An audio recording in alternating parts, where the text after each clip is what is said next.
Good afternoon, ladies and gentlemen. Thank you for tuning in.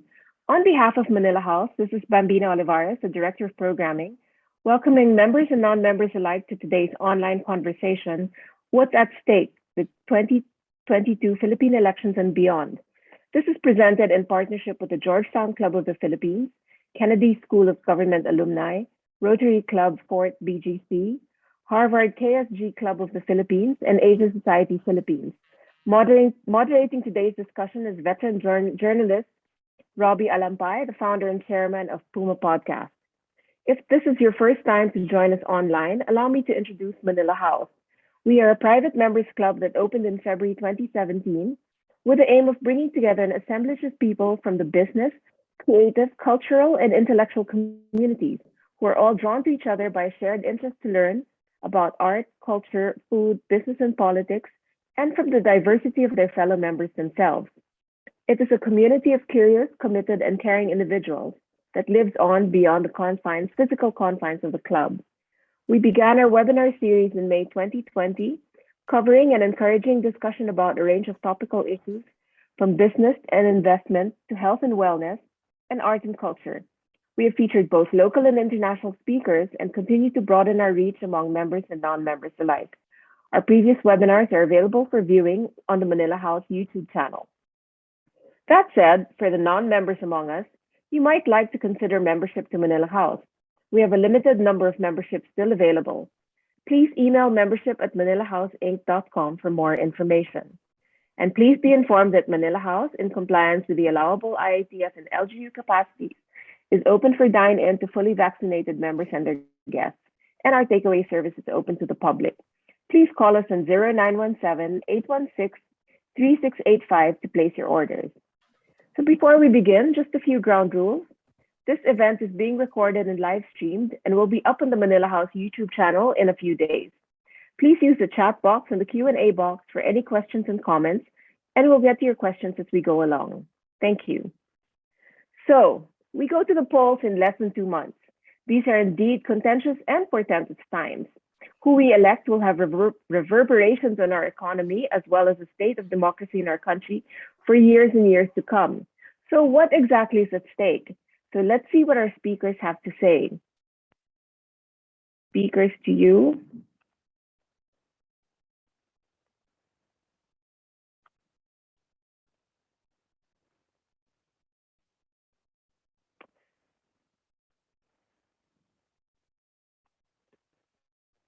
Joining us today are, sorry, just give me a second.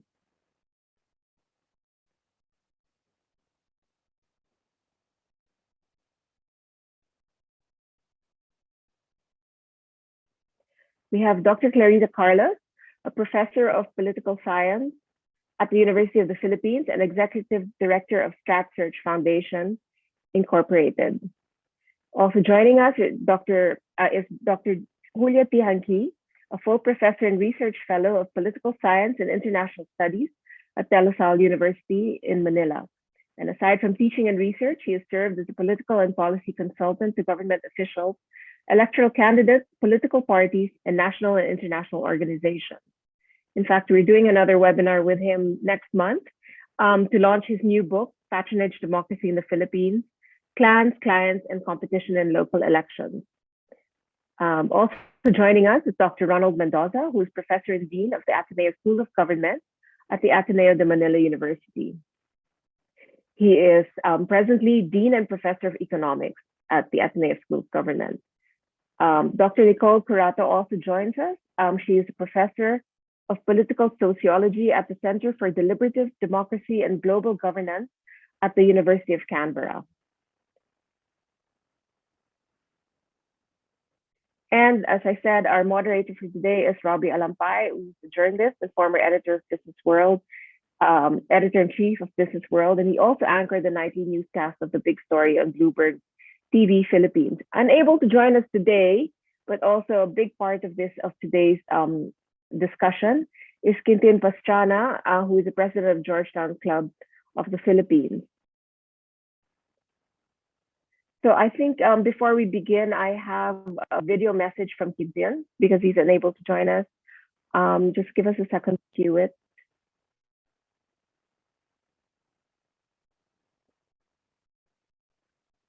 Do we have the video?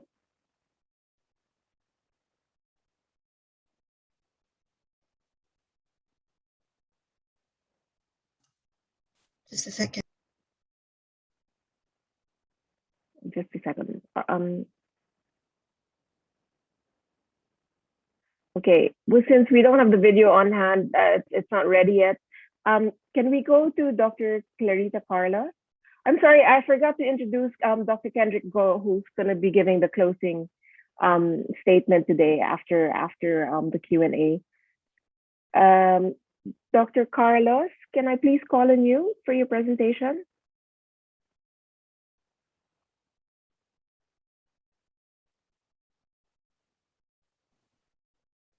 Yeah, okay. Because I'm new in this activity, can you Dr. just give me a Carlos, format? let me just unmute you. Yeah, I'm unmuted. Can you hear me? Can you hear me? Hi, sorry, can we we'll just play the welcome remarks from Sir Quintin.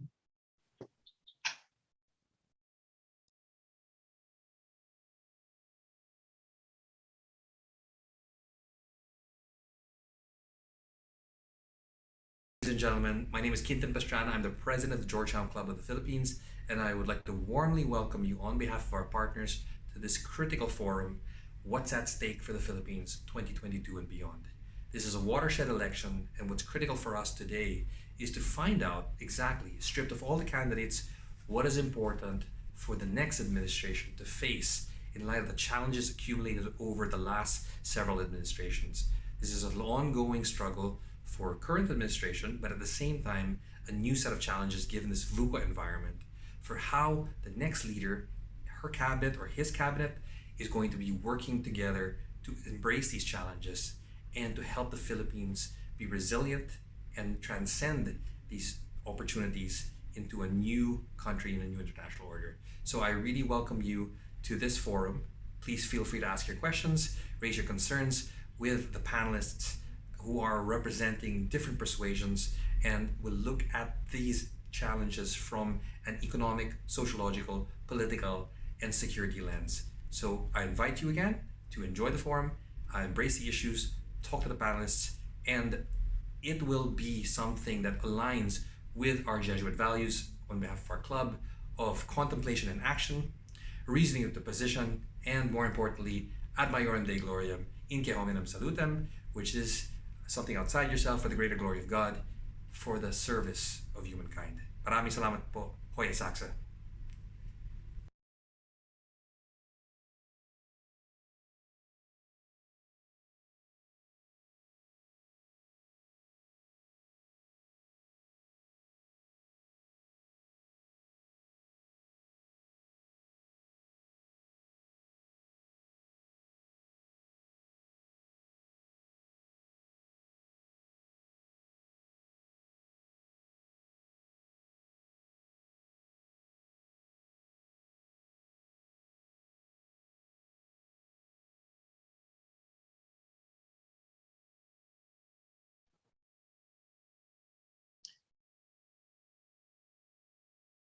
Did we lose Bambina?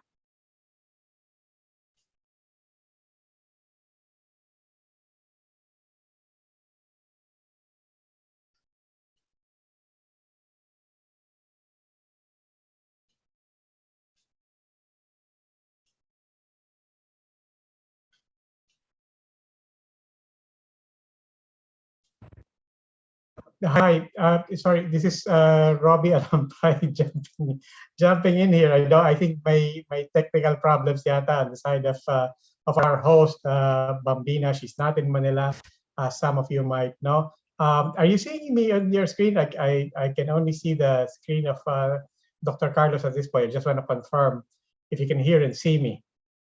Some of you might know. Are you seeing me on your screen? Yes, Sir Roby. Okay. I think we can now play the welcome remarks from Tony Abad. Sige, we'll play the work. Well, okay, I'm jumping in here on behalf of Bambina. I do apologize. My part is supposed to come a bit later on. But as moderator, I'll take on the task as well as of hosting this until Bambina can rejoin us. Now I think we have a video message as well from Tony Abad.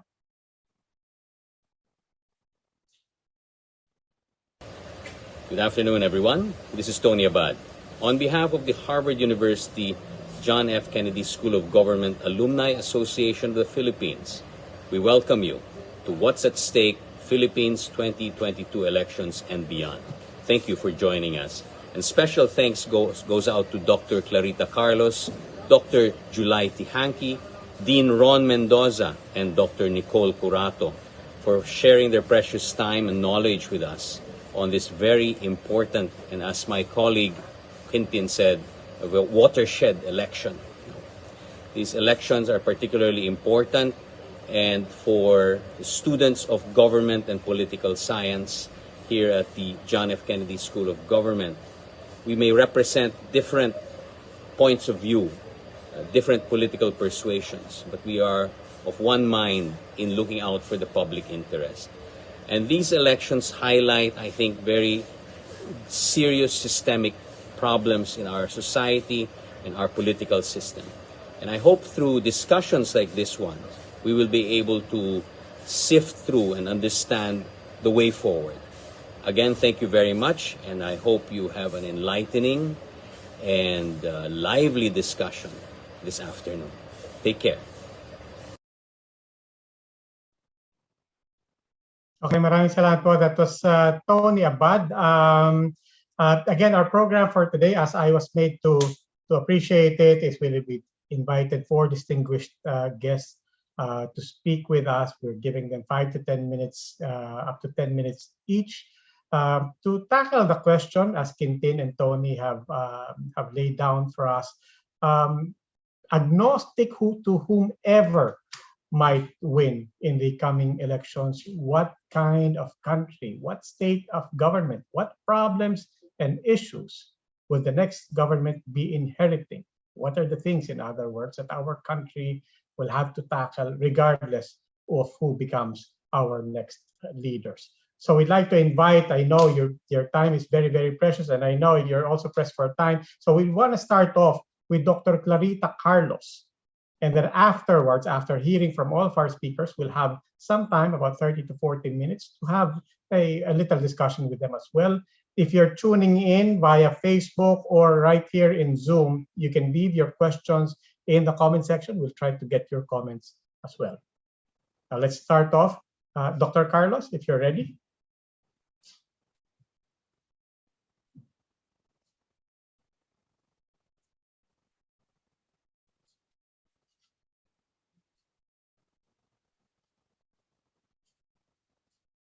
Is Dr. Carlos ready? She's still here online.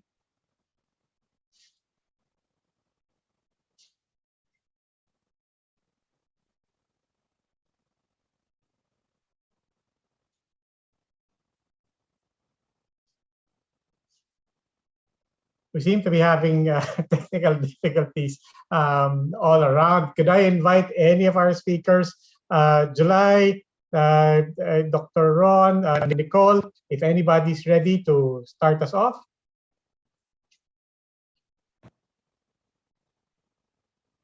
Hi, Roby. I can go ahead if you want. Okay, maraming salamat, Okay, so Ron. yeah. Sorry, ito na si Dr. Carlos. Sorry about that. Dr. Carlos? yeah, I cannot switch on my video because the host is, canceling my video. Okay. Well, What are you can we guys ask the doing? organizers please to turn on the camera for Dr. Carlos? Please try again, Dr. Carlos. It should be on right now. Yeah, I don't care really if there's no video. It doesn't matter so long as you hear me, you guys. Can you hear me now? Loud and clear. Yes. Okay. I understand I have only 10 minutes tops to discuss with you what should have been discussed for like 10 years. So let me truncate my thoughts in regard to what is at stake on May 9 in this election. And I have listed down 4 of them, major ones. And if I can stay on for the Q&A, because I'm running to another activity, I will respond to questions. Otherwise, I will disappear after I have presented. So the first thing that you will notice about what is going on and the chaos that we have witnessed is a very, very broken political party system. You know, the vetting for who is going to run where is happening outside the purview of the political parties, so that somebody can just declare himself, herself independent, and the political parties are split into various splinter groups, each one, you know, presenting his or her candidates. So the vetting procedure is so compromised, so that even the public, you know, the 66 million qualified voters, really at sea in regards to, you know, which political party one candidate belongs to, and to what extent it is important for them when they cast their votes on May 9. The other part about the broken political party in terms of its implication is that, you know, whatever promises a candidate makes, if he does not have the political party behind him, I really don't know who's going to realize all these promises. They're just empty, they're just saliva, you know, because you need the support from the two chambers in Congress to be able to realize what you want to do. So unless, of course, you are assuming that if you're independent, or if you're coming from a very small party, that, you know, suddenly the 300 or so people in the lower chamber and the majority of the 24 will suddenly cotton on to what you want to do. And that is, in fact, a very, very dangerous assumption. So earlier, Tony Abad talked about systemic challenges. I think one of the challenges that needs to be addressed quickly by the next president of the republic would be to change our structure. And I will not go into the nitty gritty of the need for constitutional reform, but yes, we need to reform our basic law, because the 1987 constitution is basically an anti-Marcos constitution, a very verbose constitution, no? Pinakamadaldal na constitution, sobrang haba. Things which should not be there, they are there, you know. And of course, it's a carryover from what we copied from the United States of America, 1935, 73, then 87. And many of the things that we copied should not be copied, like the Senate. But, you know, I'll not go there now. Then the second, so broken political party system, something we should not have anymore in the next round of elections. And the quick answer would be to shift to a parliamentary system where the political party will be so pivotal to the life of to our political life, so that you know, the campaign period is coming out of our ears. I don't know how much longer we can endure this. While in a parliamentary system, you have only like 10, 12 days for the campaign period, because one is only running for the electoral district and not, you know, running, going over the whole archipelago. And then, of course, you will not have cases where suddenly somebody loses his party, changes his political color, because in a parliamentary system, that will be equivalent to political suicide. So let's set aside the broken political party system, and then we go to the legitimacy of the election. I think I'm 75 years old, and this is about the most, how would I call it, hostile, verbally abusive, cruel, unkind election campaign that I have witnessed thus far in my 75 years of life on earth. Maybe because it is exacerbated by the social media, which is ever present. You know, you wake up in the morning, the first thing that you look into is your equipment and find out how many have liked you and not liked you. And yeah, the burst of activity in the social media is just both tremendously positive and tremendously evil. And that's something that may link to the outcome of the May 9 elections, because if people are not ready, like in any liberal democratic framework, to accept the election results, because there is a question about the integrity of the election process itself, then I can't imagine what we shall witness. And I have some fairly sinister scenarios in my mind. So if the legitimacy of the one who's going to be elected, whoever he or she may be, on May 9 is questioned, legitimacy means just acceptance. It's not legality, it's legitimacy. You know, it comes from the section in the Constitution that says that sovereignty resides in the people, and every government authority comes from the people. So if the people feel, or if the public feels that in fact their vote has been compromised, that the integrity of this COMELEC is also seriously compromised, then we have a problem. So, and then the next chief executive, the chief architect of our foreign policy, will have to be confronted by a very complicated geopolitical configuration right now. I teach a course in geopolitics in the graduate school, and many people think it is something, arcane, just for people like us who are teaching the course, but this is everybody's concern. This is everybody's concern. We are still linked to the United States of America because the Mutual Defense Treaty of 1952 is still in force, and therefore we're still a defense ally of the US. So when the US wants the Quad, Australia, US, Japan, India, to become a collective security alliance, how will the chief executive, the chief architect of our foreign policy decide? Vladimir Putin has been asking the Philippines for several years now to train and exercise with our military and wants a status of forces agreement with us. How are we going to respond to that? Especially since I saw some news that he is going to visit our country soon. How soon? Maybe before the Duterte disappears, or maybe when a new administration comes about in July 2022. How are we going to deal with China? Who is our neighbor? China, which has declared the South China Sea as its own sphere of influence, that it owns the whole China Sea, and we're one of the six, claiming that we own part of it.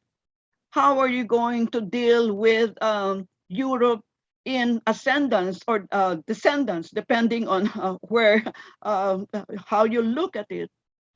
And how are you going to deal with all the concomitants of the ongoing Ukraine-Russia crisis, which more likely might not just be finished on July 1, 2022.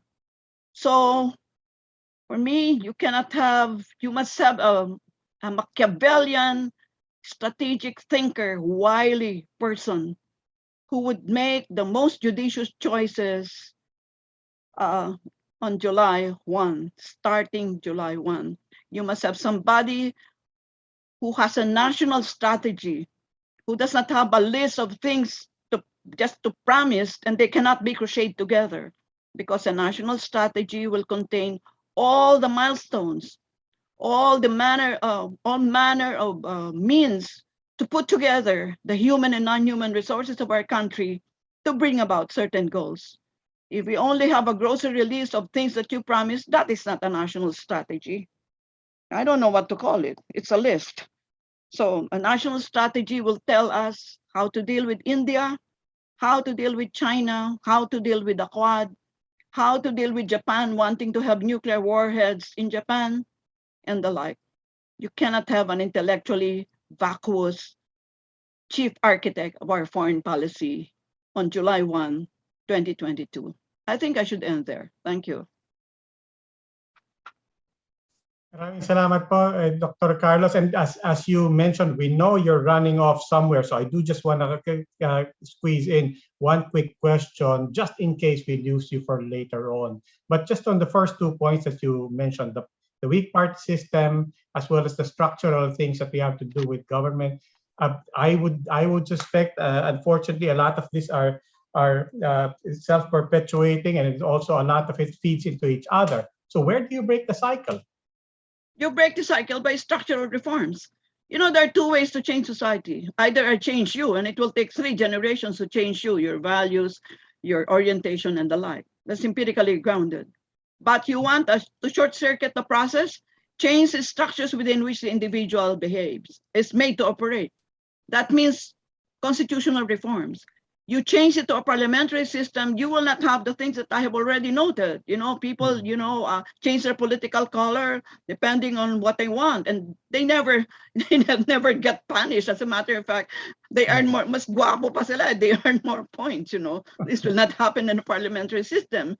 And for God's sakes, are you not tired with this campaign? Ang lalim naman ng salapi ng mga tao na to, ang tagal-tagal na ng kampanya na to. Samantalang in a parliamentary system, You will only have 10, 12 days to do it because you're just running as an MP, as a member of parliament in an electoral district. And wala kang notion ng term limits kasi, you can be 100 years old there for as long as you were elected as an MP by your district. And you won't even have, the notion of political dynasties would be irrelevant kasi if you're competent and I just happen to have your surname also, what's the point, for so long as you're elected by your electoral district. And your chancellor, your prime minister, he or she will continue to be there for as long as he has the majority of the in the house, diba? So even the tenure, political tenure, we're talking about continuity after 2,000 days, iibahin na naman yung ating disenyo ng buhay natin. Why are we doing that? No? Let's not do that anymore. No? By the way, the Republic is as old as I am. No, I'm 75, the Republic is also 75. Isang pa ako nasa libingan na malapit na akong mamatay. Yung Republic natin, nagtatanong pa kung sino siya. Teenager di ba? But you mentioned the political, you mentioned the political dynasties and the vested interests of the people there. We start off with precisely this discussion of how do you effect any kind of reform when the people, it's going to be a given. The people to whom we will want to push this reform are people with disincentives for change. We ask this every time we talk about land reform. We ask this every time we talk about anything that will change. You mentioned that the parliamentary system might finally make the political dynasties meaningless. But to that point, even if that were true, wouldn't a parliamentary system essentially be behaving like the supermajority that we have now in Congress? But the more basic point is the next government, whoever it is, and all the governments we've seen, how do they push reform in a Congress, in Parliament, that is against reform? Well, with great difficulty, but it can be done. Kung gusto mo, di mega magagawa kang paraan. So sell it. Since, I don't know how long ago, 1990, kami nila Pepe Abueva and Nene Pimentel, we've been going around the archipelago doing political education, parliamentary system, like that. But the beauty of democracy, of our democracy, is that majority rules, which means that what is the philosophical underpinning of majority rule? You don't vote to harm yourself, isn't it? You vote to benefit yourself. Then sell the parliamentary system in terms of wala na kayong term limits. You can be elected, on and on and on for as long as your electoral district elects you. And then if you are, if you want to be a chancellor or a prime minister, you can continue to be elected as a chancellor and a prime minister for as long as you control the majority of the house in terms of, a political party or a coalition thereof. But at the same time, you can be kicked out with a vote of non-confidence. We don't have to go through the torturous impeachment procedure. People keep on saying, Dr. Carlos, magagawa ba yan? Yeah, magagawa. Bakit hindi? Kasi watak-watak ang political party. Kanya nga Sasabihin mo sa political party, watak-watak ka. Tignan ko nga kung makakasurvive ka sa parliamentary system. Okay. Talagang you will get a vote of non-confidence. Lalo na kung bobo ka, hindi ka makakasurvive doon sa question hour pa lang kailangan yung datos mo nasa fingertips mo. Have you seen Theresa May when she was defending Brexit? Wow, bilib talaga ako sa kanya. I mean, and of course, Theresa May did not suddenly come from the Kawayan and became premier of Great Britain. She was honed by the Conservative Party, as Tony Blair was honed by the Conservative Party when he was, I don't know, I think he was 16 or 17. Di pwedeng galing lang sa Kawayan, hindi nga naging maghabol ng aso sa sa barangay. Bigla na lang bumulusok na lang sa national realm. And tayo yung magsasuffer sa kabubuhan ng tao. There are many, many things really that can be done. And concomitant with the parliamentary system, ayusin mo yung electoral reform. The time is not enough to discuss with you the party list na mali. Unfortunately, I have appeared there, alam ni Ronald dito, 10,000 times dyan sa tinamaan ng committee hearing na yan. Wala namang nakinig sa akin kung ano ibig sabihin ng party list. Ayan ngayon. Diba? Ayan ang nakikita nyo ngayon. Total, sinayang nyo lang yung panahon kung nagpipresent sa inyo. Maraming bagay, di ba? Pero underpinning nito, structural reform talaga. Otherwise, mamamatay ako pareho pa rin ng Pilipinas. Di ba? Sayang naman. Sayang. Well, Dr. Carlos, as you said, you have very limited time. We'd like to thank you. We'd be happy to have you for as long as you can stay. But we will have the other speakers now. Maraming salamat po. And speaking of the other great difficulties that we still have to face to move forward on many of these things. Let me bring in our other speakers. Ron Mendoza, you were Yeah, thank raising you for your hand. inviting me. Thank you. Maraming salamat po. The program actually has Dr. Tihanke ahead of you, but since Ron was kind enough to be willing to volunteer kanina, we might as well follow what we had started on. Ron, please, your take on the challenges for the next administration. Thank you very much, Roby. Can you hear me? Yes. Okay, I have a short presentation I want to share here. Is it visible now?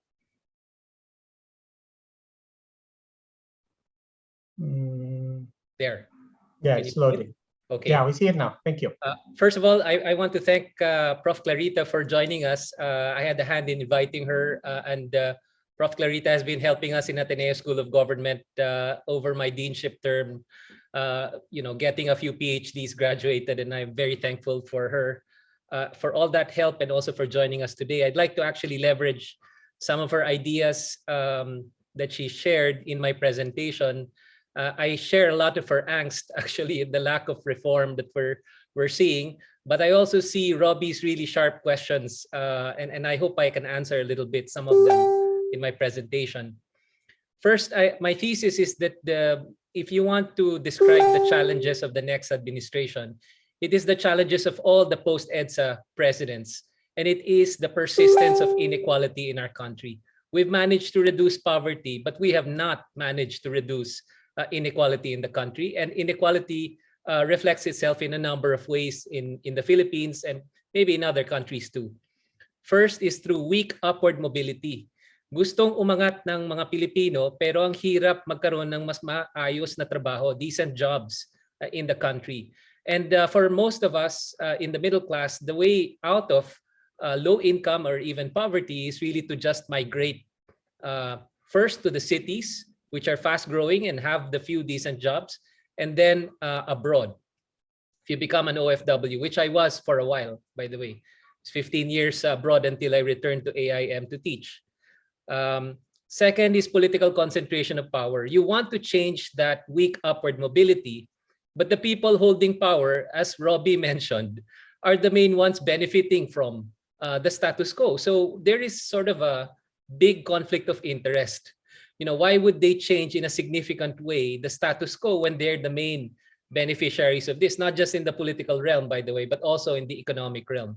If I had more time, I would have shared with you some of the information on this, but let me just state that as something most of us do understand about our country, that you compete in politics because you protect your economic interests or you secure the ability to control rent, which you then dispense to your allies, to your cronies. And finally, economic concentration. There is rent because there is lack of openness. There are many protected, over-regulated sectors. And because of these constraints, you are able to then transform that into rent and parcel that out to all your allies, all your cronies. So I'm just going to go through all these three forms of inequality, which I will argue are actually self-reinforcing. It's a trap. The weak upward mobility is difficult to change because of the political concentration. The political concentration is difficult to change because, in the economic space, you're actually investing in power being perpetuated, and so on and so forth. So that's really the essence of my thesis, that inequality is really what we're after. And the entire 30 years post EDSA, we've had really good progress in many fronts. We should be clear about where we progressed. In terms of resuscitating our economic institutions, our central bank, our Department of Finance, our budget, credit ratings upgrade, fastest growing economy before the pandemic. And if we manage to get out of this pandemic, I'm sure much of those will also contribute to our fast rebound again. But what we have not been able to reduce are these three main forms of inequality. So I'm just going to go through this very, very quickly. This is our income description for the Philippines. It just shows how unequal our country is. From the top households who are only numbering about 500,000, and even among those households, by the way, there's a lot of inequality. Monthly income of 131,000 already makes you be considered for the top 500,000 households in the Philippines. And we all know that 131,000 a month is not the monthly income of many Filipinos in the top strata, you know. And if you go to the bottom, there's 2.9 million households who are poor, who are still poor. We're managing to reduce this before the pandemic, but the pandemic itself caused many to slide back into poverty, which is the other form of inequality. Some of us adapt better to shocks. Some of us just slide into poverty and low income again. Why? Because of healthcare expenditures, because someone lost a job in the family. And those types of institutions need to be built, those risk management institutions that are present in other countries, that they have strong and inclusive social protection and safety net systems. We don't have that yet, which is why so many in the middle class, the newly emancipated poor, are actually facing a lot of vulnerability and a lot of uncertainty. And maybe that is what is driving them towards sort of populist tendencies. They want to hear from strong leaders who will fix things and make things fair. At least this is my thesis for that very vulnerable and now very, very politically active middle class. The guru here is Tihanke, so I won't spend too much time explaining that behavior, but let's prod him a little bit when he presents. This is the story that I'm telling you from an economic lens. A lot of Filipinos fell into poverty during the pandemic, virtually wiping out the gains between 2015 and 2018, the fast growth period that, during some quarters, we were the fastest growing Asian economy, if you recall this. This was almost all wiped out by the pandemic, not because of coronavirus per se, but because of the mismanagement and the bad governance and the high uncertainty that we faced, the inability to balance health and economic targets simultaneously. This is what did us in, and this is why we have an additional 3.6 million Filipino households added into poverty yet again, after we painstakingly reduced that by 4.1 million between 2015 and 2018. So that's basically the story of our low income middle class, that they are not technically poor, but they don't necessarily feel unpoor nor empowered. They just slide back into poverty because of these types of shocks. Now, political concentration, I guess one would expect me to elaborate a little bit on dynasties. This is what we do research on, and I thank Professor Clarita Carlos and Dean July Nicole for the many collaborations in different events, different Senate hearings, basically supporting each other on the key reforms we all agreed to. One of them has to do with increasing competition in our political space. How do you do this? By actually trying to reform and regulate the presence of dynasties in our leadership. Now, Professor Clarita Carlos is correct that if you have good competitive framework for leadership selection, you may not need dynasty regulation anymore.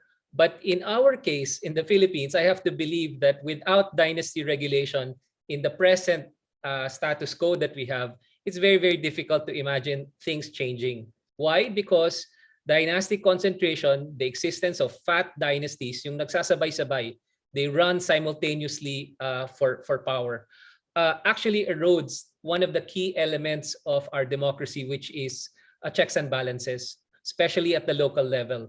And if you're going to turn over all reforms in a decentralized framework, in a mandanas ruling, in a universal healthcare law that will actually decentralize some of these powers, all of these things, even in a federal setup, by the way, if we manage to push that kind of deep reform, we will be turning them over to these powerful clans unless you actually reform, regulate their ability to concentrate power in that new setup, and certainly in this existing setup that we have.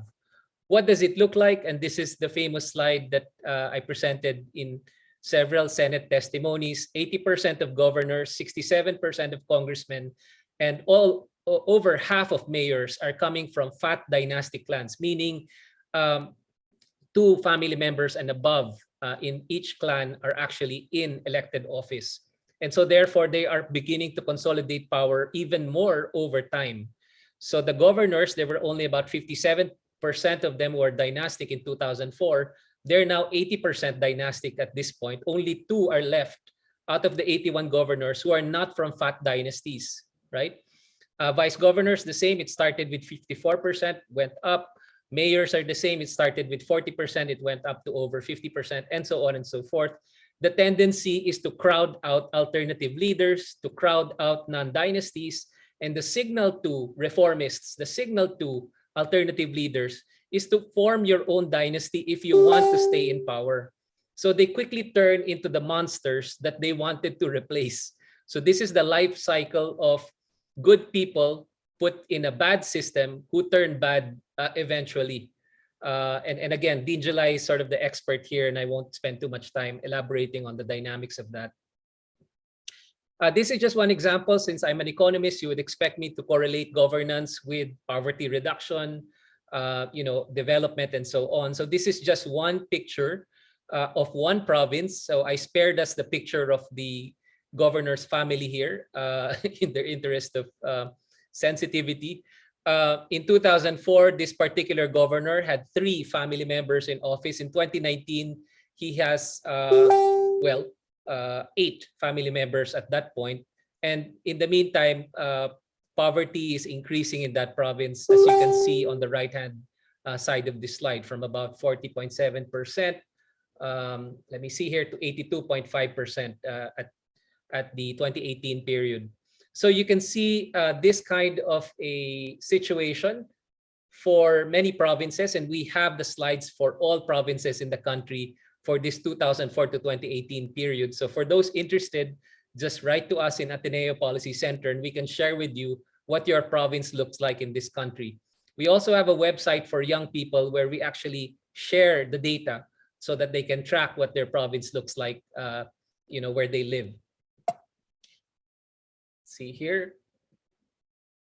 So the economic concentration, I mentioned this very, very quickly, and I won't really elaborate on this that much in the interest of time. But the third form of inequality, which actually causes, I think, in a big way, the lack of upward mobility in our country, and the link is the lack of decent job creation, is because of the crony capitalism that exists in part of our economic sectors. Not all, but certainly parts are still relatively impacted by crony capitalist behavior. And one of the ways to cure this, as Professor Carlos mentioned, is also by opening up, by changing the systems, improving regulations, all those institutional reforms which we have been trying to build painstakingly for the last 30 years, but in a very non-linear 3 steps forward, 2 steps backward kind of way. And I just need to mention Manila Water, the decision on its case, the anti-oligarch rhetoric of some politicians, the anti-foreign direct investment rhetoric of some politicians, and so on and so forth. And you can get a sense that basically it's connections that is driving some of the investment decisions rather than competition and competitiveness. Now, if you have that kind of a system, then don't be surprised there's not enough decent jobs. Don't be surprised that countries like Vietnam and Indonesia take the foreign investments away from us, even though on paper we have stronger competitiveness in our young people compared to these countries. So I will end with my main message, which is hopefully positive and hopeful, which is how do we change these things? And I slightly disagree with Professor Clarita Carlos. I agree with many things with her, but on this point where she says charter change and constitutional reform is the only way to go forward, I think there are still some reforms we can pursue short of constitutional reforms. I am sympathetic to constitutional reforms if you actually have the right reformists in place. With the wrong people, you can actually get even worse outcomes with that kind of a whole-of system reform, which is why I'm quite cautious. And I hope Prof. Claire actually appreciates my cautious view on this as an economist. Well, first of all, I would argue there are 3 main areas. One is the inclusive society. We have to build our social protection systems. PhilHealth has been shown to be weak, badly governed, tainted with corruption, and definitely not funded enough to withstand the kinds of shocks that we are seeing right now, including the still present risk of the pandemic. Not sure what the present financial situation of PhilHealth is, but we need to fix it before we grow old. And we will start growing old by 2040 to 2045, according to UN population projections.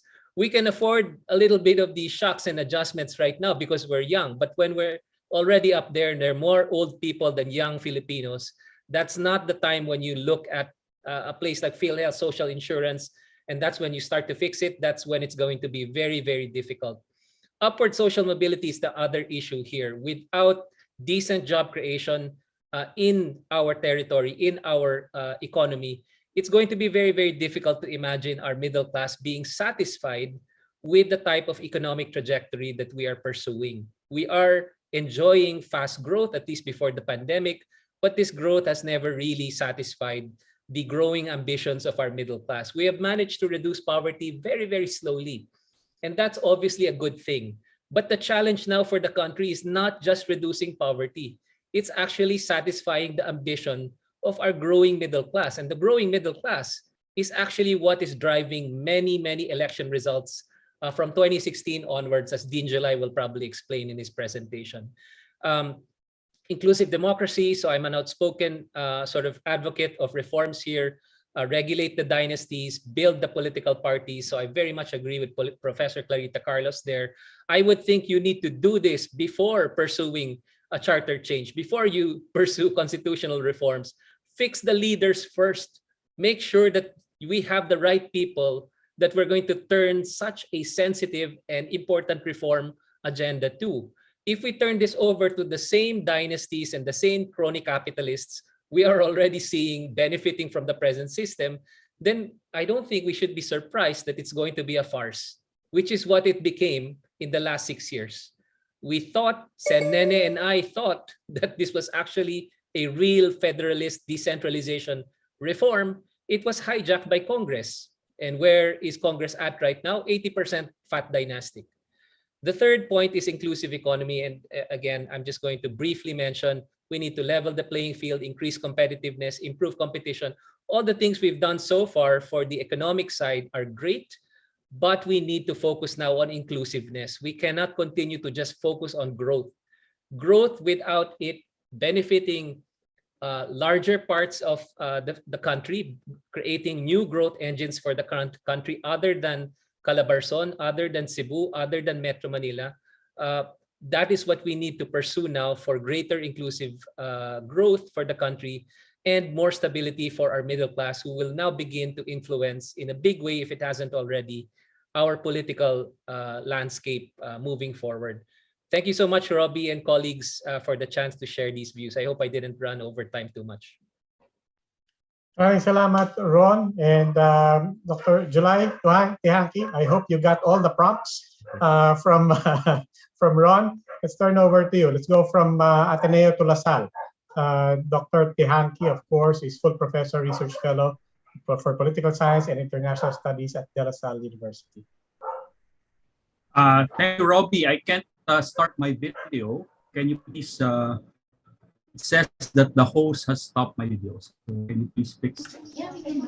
You can try now, Dr. Teehankee.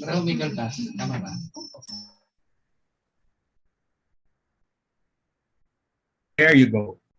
Thank you very much. I'd like to thank the organizers of this forum, but first I have to share my screen.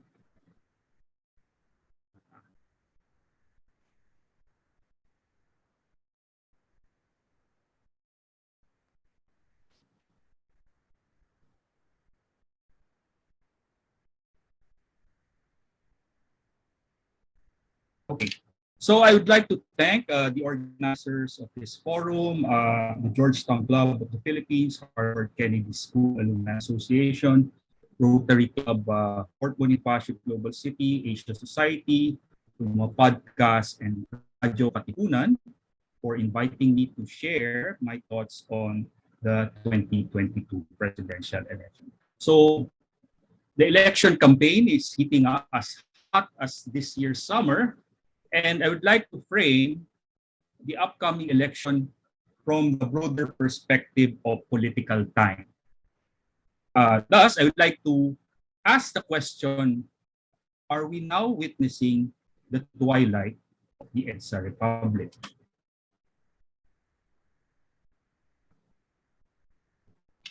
So consider the following. Despite the controversial actions and pronouncements, despite the EJ case and the war on drugs, despite the longest and strictest pandemic lockdown and its problematic implementation, despite allegations about whip of corruption in the Parmali investigation, outgoing President Duterte remains popular. Why? Despite being ousted from power and relegated to the political fringe for more than 3 decades, the Marcos dynasty is making a historic political comeback. Despite losing the vice presidential race and the subsequent electoral protests, the son and namesake of the late dictator Ferdinand Marcos, Ferdinand Bongbong Marcos Jr., has emerged as an early front runner. Again, we ask the question, why? And lastly, BBM's candidacy triggered the decision of Vice President Leni Robredo to finally plunge into the presidential derby. She has taken up the mantle of the EDSA forces, but abandoned the color that symbolized the EDSA People Power Revolution. Recently, there seems to be a groundswell of support for her candidacy, but her numbers have not gone up yet. Why? So these are the questions that I would like to attempt to answer, but I would like to look at it from the perspective of the Philippine presidency as an institution in our political system. The Philippine presidency is the most durable and the oldest in Asia. And the kind of presidentialism that we have, that we patterned after the American model, tends to personalize and concentrate too much power in the presidency. Now, a presidency can either be a prequel or a sequel to a political regime. From the perspective of political time, or what we call political history, presidential performance is not based simply on the presidential style, no? Or the personal qualities of a president. We can look at the presidency as a sequencing of presidencies within different political regimes. And political regime can be understood as a coalition of strategic interests within a particular institutional context framed by a political narrative.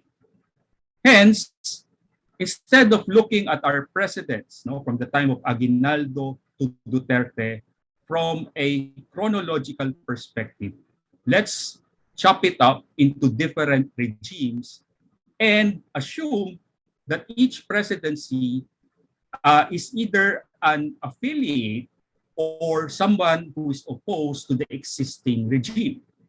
And that president can either emerge within that presidency when that regime is either vulnerable or resilient. Hence, if we look at all the presidents that we've had since Quezon, we can say that there are 4 typologies of presidents.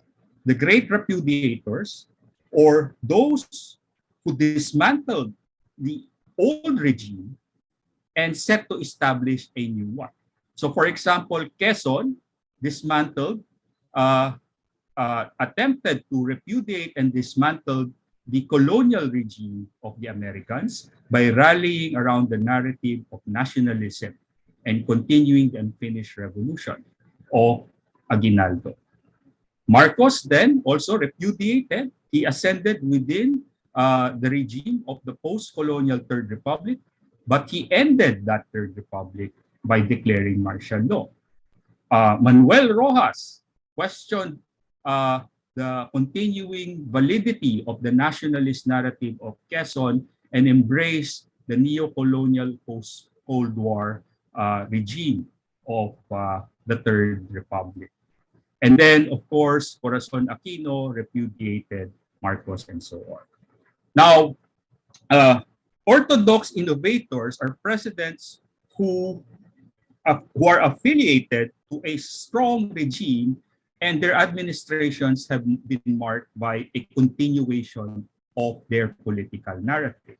So we can say that Ramon Magsaysay rescued the Cold War regime, by defeating Quirino, and then Ramos was an orthodox innovator of the EDSA narrative. There are those who are opposed, no? But they opposed the regime when it was still strong. So Carlos Garcia with his Filipino first policy, and Erap Estrada, our first populist president. And the rest, emerged at the time when they were affiliated with the regime, and yet that regime has already been considered weak or vulnerable. So you have Quirino, you have Gloria Macapagal Arroyo, you have Sergio Osmeña, and of course, Marcos with his authoritarian regime, and Noynoy Aquino with the current EDSA regime. Now, historically, the Philippines has gone through 4 regimes covering 5 republics.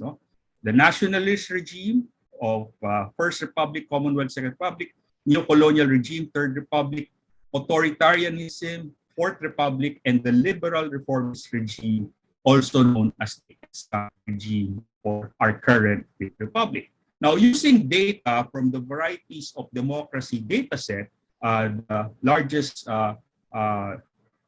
data set on democracy right now around the world, we can plot the development and decay, resilience, and vulnerabilities of unconsolidated liberal democracy in the country. It's worth emphasizing that it twice died in our country. First, during the Japanese occupation, and second, during the 14-year Marcos dictatorship. The post-EDSA reformist regime was premised on 2 complementary objectives. First, demarcosification. And second, democratization. The institutional foundations of the reformist regime were laid out in the 1987 Constitution that was drafted to replace the 1973 Constitution. This also signaled a return institutionally to the pre-martial law Third Republic presidential form of government. Now, after 2 peaceful transfer of power in 92 and 98, we were on our way to consolidating our democracy, since most political scientists claim that a consolidated democracy should undergo at least 2 or more peaceful transfer of power through democratic election. So we've had that. We were on our way to having consolidated democracy, but beginning 1998, when we elected our first populist president, we encountered, the country entered into a decade of what is known as legitimation crisis. In the aftermath of EDSA II, the second Aquino presidency was supposed to restore the balance. Of course, that long period of legitimation crisis began with the impeachment trial of Erap Estrada, the EDSA II revolt, and then the contested and allegedly stolen election of 2004, and all the scandals and allegations of corruption under the administration of Gloria Macapagal Arroyo. Noynoy Aquino was supposed to restore the balance to the EDSA regime, but floundered himself after the midterm with his own series of scandals. The pork barrel scandal, his handling of Typhoon Yolanda, and of course, Mama Sapano massacre. This led to a politics of anger that supported the rise of Duterte, Rodrigo Duterte, who then ushered in another period of authoritarian populism. Now, the victory in May 2016 of Rodrigo Duterte reinforced that shift in the political mood of the electorate towards a return to a semblance of strongman rule. In a way, Duterte paved the way for the big political comeback of the Marcos dynasty. Now, authoritarian nostalgia has been silently simmering in the public's political preference since the mid-2000s. So this, what we're seeing right now, did not happen with BBM's campaign, no? Or even Duterte winning 2016. It's been with us since the 2000s. No? Authoritarian nostalgia is a phenomenon in which voters compare life under democracy to either a mythical, growth-oriented authoritarianism in the recent past. No? So this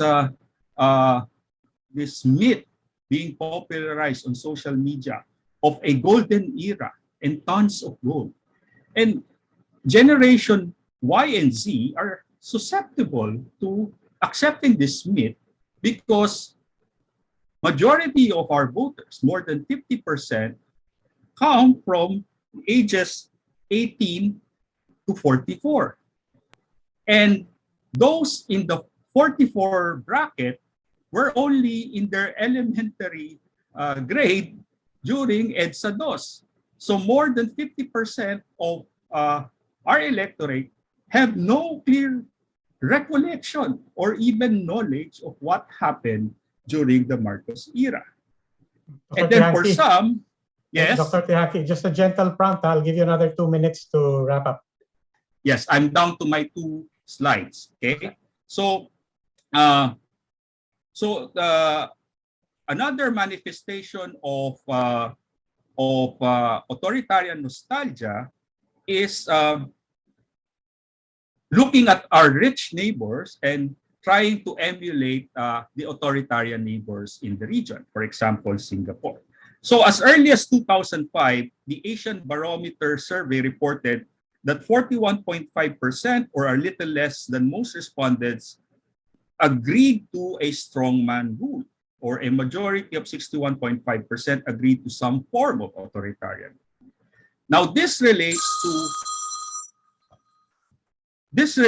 to what Adele Webb identified as democratic ambivalence in the Filipino middle class politics, such that we prefer democracy, but our middle class also believe that there's too much democracy and that there's a need for our countrymen or our kababayan to be disciplined, the so-called pasaway narrative.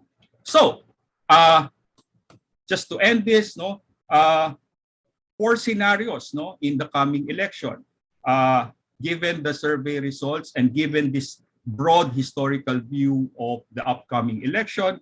First, if Marcos maintains his lead in the survey, he will cruise to victory on election day. In 3 out of 5 elections in the post-Marcos era, the survey leader eventually won. So, if nothing happens between now and the eve of election, Marcos, history is on the side of Marcos. Second, if Vice President Leni Robredo can close the gap, he can replicate the come-from-behind victory of GMA in 2004 or even Rodrigo Duterte in 2016. And then third, the endorsement of President Duterte can still be a big factor. Fourth, it might take an impossible but not improbable scenario in which some or if not all the other spoiler candidates will gravitate around the strongest candidate next to the BBM Sara tandem. So we will see a lot of negotiations and a lot of movement between now and election day. In ending, no, why is BBM leading the pack? 4 factors based on what I've presented. First is democratic regression. It's our collective failure to consolidate democracy and push for political reforms. What Dean Mendoza just and Professor Carlos just explained to us, we have failed to dismantle patronage democracy. Then, the tumultuous past 6 years have seen the rise of authoritarian populism with its state-sponsored violence, EJKs, drug war, red tagging, disinformation, misinformation, and trolling. And third, EDSA fatigue, the reliance of those belonging to the EDSA regime coalition, no, their reliance on moral politics, no, and elitism have resulted in the weakening of the EDSA narrative and the rise of the anti-EDSA coalition, or those who were marginalized by EDSA. No? So I need not elaborate on that. We know who they are. And lastly, authoritarian nostalgia, or the absence of transitional justice after EDSA, led to some of the vestiges of authoritarianism, the institutions and the agents of authoritarianism being integrated in the post-EDSA system, and of course, the democratic ambivalence of the middle class. And as one of the pro-Marcos intellectuals have asked or have noted, they never left. So the Marcos have always been with us. The Marcos have always been with us. So with that, thank you very much. I'm sorry for extending the time. So thank you very much for your kind attention. That's fine, and thank you for all the insights, Dr. Tihanke. If you're joining us via Facebook, you can please leave your questions in the comment box. Our moderators will try to get that and bring over your questions here. If you're joining us via Zoom, you can leave your questions direct in the chat or the Q&A box, and we'll try to get to that later. Let's turn now to Dr. Nicole Curato. She's a professor of political sociology at the Center for Deliberative Democracy and Global Governance at the University of Canberra. Dr. Curato. Thank you, Roby, and good afternoon, everyone. And thank you to the organizers of this event. It's a great pleasure to be able to share my thoughts about what's at stake in the 2022 elections. So my colleagues already answered this question from a structural perspective. So as the sociologist in the room or the sociologist in the screen, I want to examine the micro-political dimensions of this question, or the stakes of the elections from the everyday micro-political experiences of ordinary people. So I have 3 points to address this question, and the ideas that I will put forward are based on an ongoing study funded by the Norwegian Research Council about the popularity of presidential candidate presidential candidate Bongbong Marcos and President Rodrigo Duterte. So in a way, this study has been going on since 2014, when I first went to Tacloban to do ethnographic research about democratic innovations in post-disaster contexts. So in 2019, I published a book with Oxford University Press entitled Democracy in a Time of Misery. And a chapter in that book actually examines how disaster-affected communities, so this is post-Yolanda Tacloban, one chapter in the book examines how disaster-affected communities mobilized their support to then-Mayor Rodrigo Duterte's presidential campaign. And of course, since my field site is Tacloban, the Marcos Romualdez narrative has been very prominent in my research. So to me, the incredible popularity of Marcos Jr. is really not surprising. I've attended grand rallies in the Tacloban Astrodome for years. I've attended these grand rallies with the Marcoses and the Romualdezes present, and my key informants were with me, and together we experienced the electrifying effect of the Marcos and Romualdez plans to their constituents. So why is that? So this brings me to my first point, And this is what's at stake in our election. And what's at stake in our elections is, I think, our information ecosystem. And now there's been a lot said about the role of disinformation and troll armies in shaping public preferences and discourses. And it's been argued and proven by tech platforms that the Marcos campaign is the main beneficiary of these operations, which is not to say the Marcos campaign is the only one doing it. But I think it's also important not to fall in the trap of giving moral equivalence and say, well, everyone's using trolls, everyone's at fault equally. I think it's important to signal who disproportionately benefits from these troll operations. But I also think it's important to broaden this conversation, because my long engagement with Marcos supporters in Tacloban, what I realized is that the issue is not always and necessarily about disinformation, but the lack of information. So all over the Philippines, we notice the decline or co-optation of local journalism. There are a lot of news deserts in the country. And in the case of Tacloban, many, though not all, of my respondents think that Marcos Jr. is the only option in 2022 because who else is running? What do they know about that? Who is Vice President Leni Robredo? What has she done? So I think my point here is that because of the vacuum of information, it is Facebook pages, fan groups, community pages, influencers, YouTube channels that perform the role of the journalists and the media. So I think what's at stake in the elections is not just disinformation, but to build on Professor Mendoza's presentation, what's at stake is inequality. It's the inequality in access to information or data poverty, which compromise our capacity for deliberation and democratic decision-making. So in other words, how can we make intelligent decisions if the information ecosystem does not give us a chance to make intelligent decisions to begin with? So that is the first point. My second point is about political polarization. I think this is also at stake in the aftermath of the elections. I hesitate to say that the Philippines is a deeply polarized and deeply divided society if our idea of polarization is that there are only two main camps with wildly different beliefs. I think if we look at surveys, we can actually get the impression that what we have is a huge majority that is satisfied with President Duterte and a majority that supports Marcos Jr.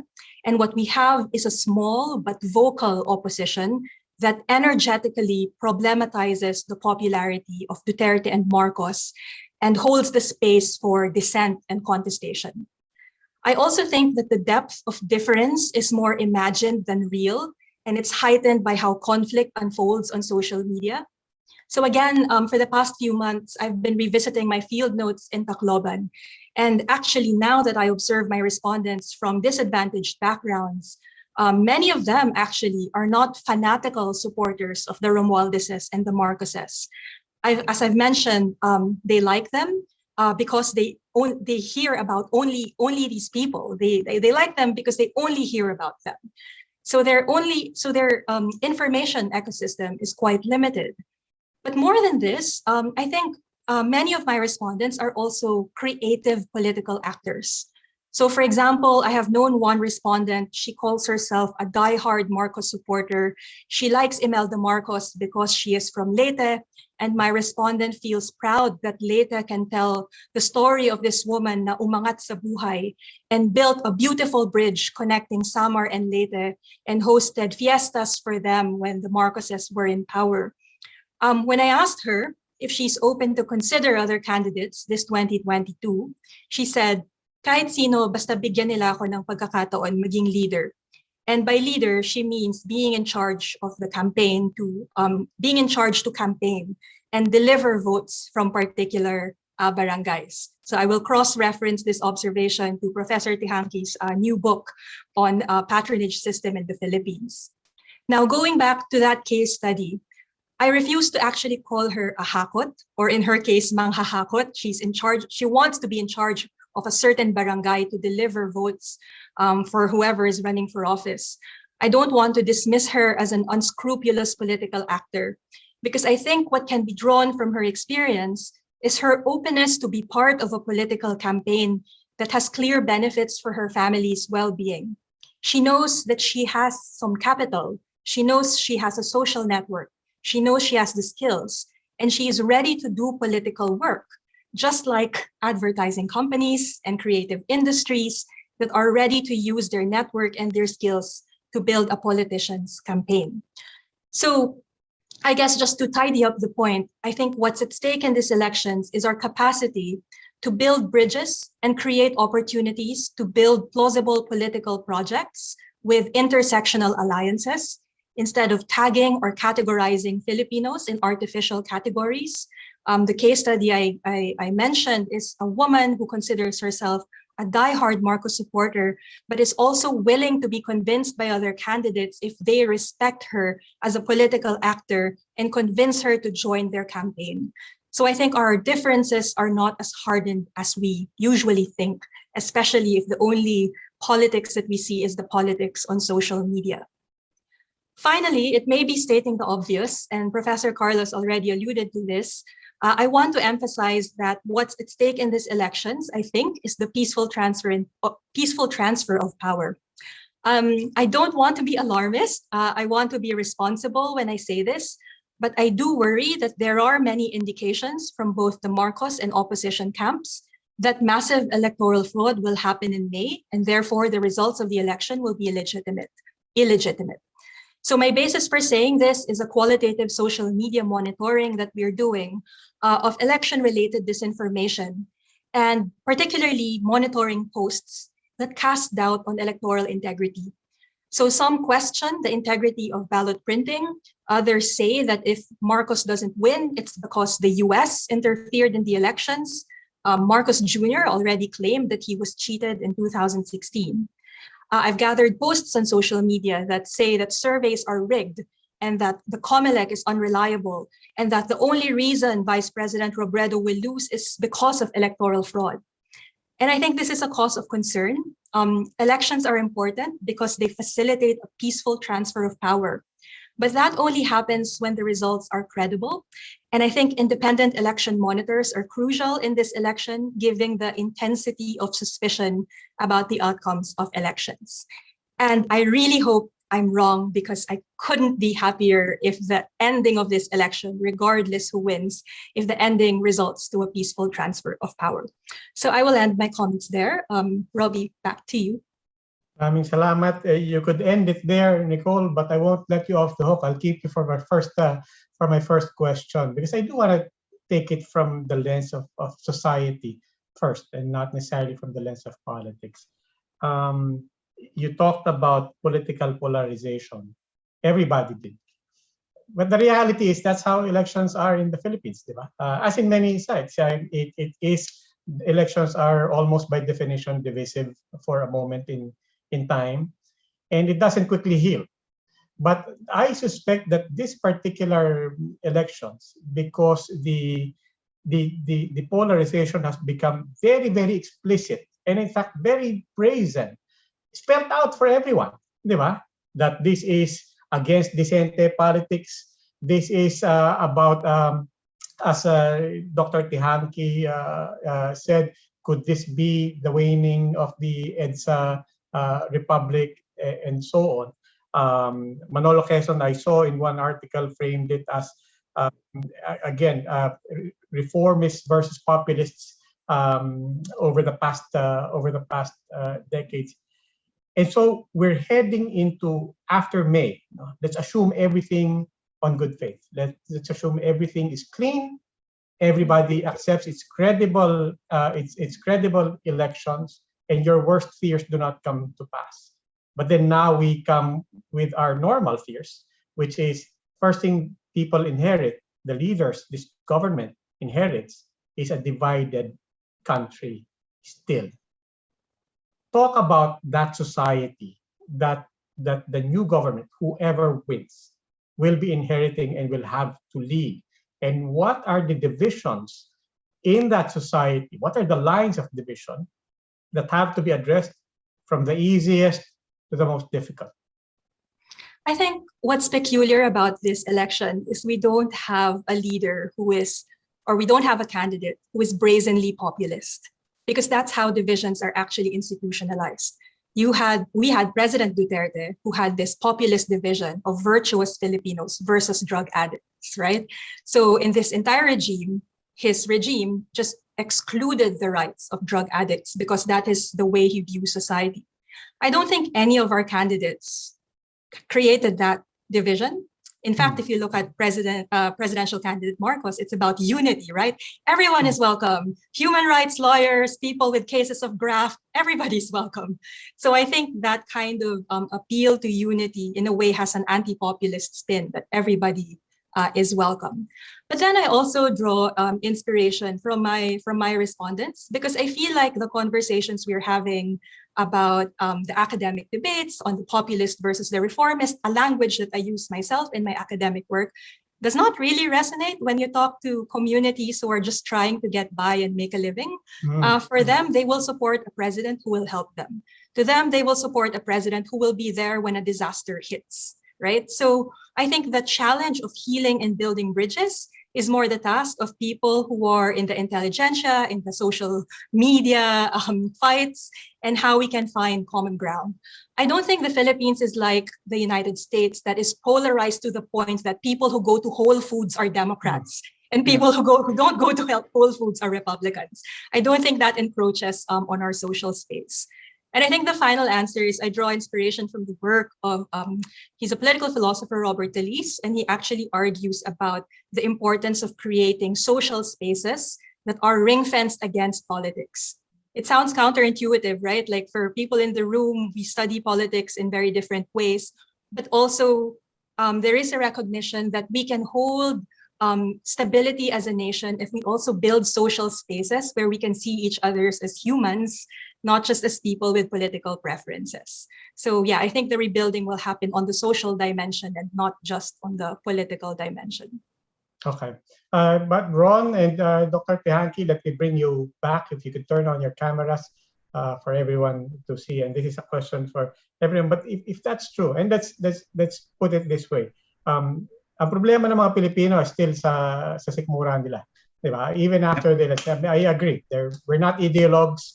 A big part of the reason also why the political party system is really so weak and practically non-existent.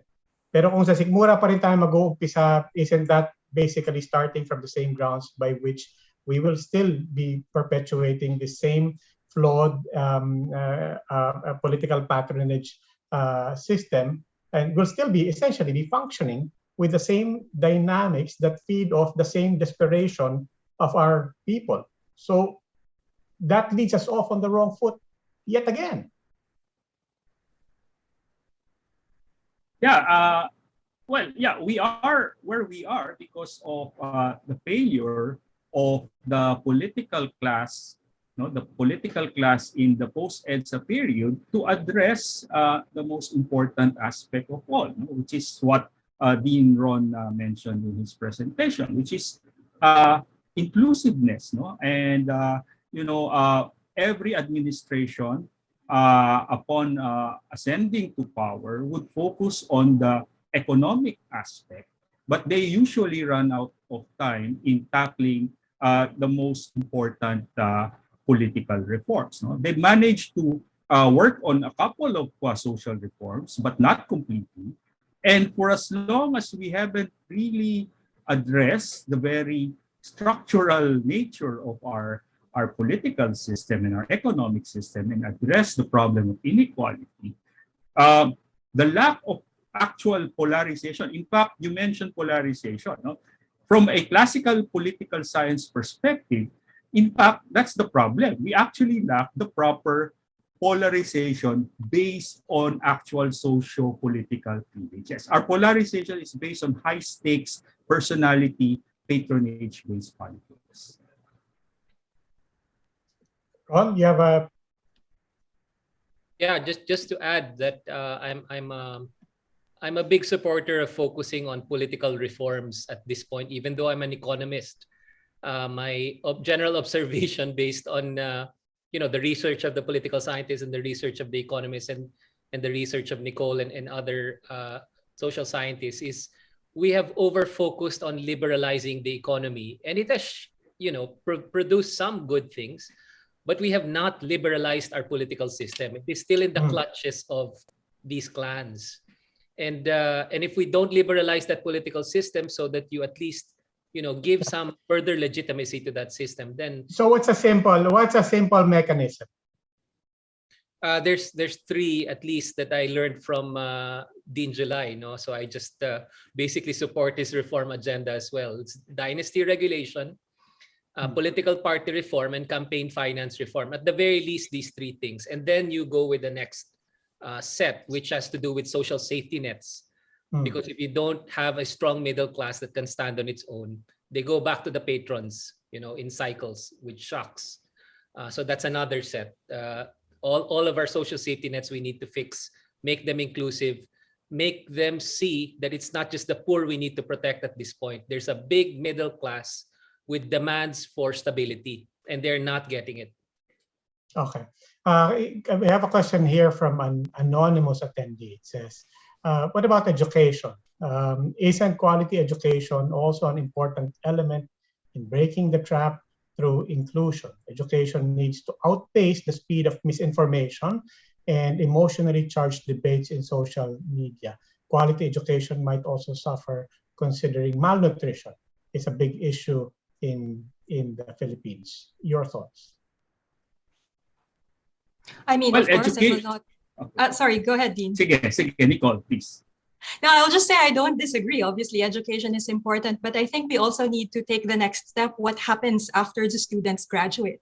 So if they end up with low-paying, precarious jobs, how can we further upskill our workforce to contribute to the economy, right? So parang in the Philippines, there's always this huge illusion that education is what's responsible for social mobility, but we also have to close the gap in terms of, well, what jobs do we get after people graduate from either high school or university?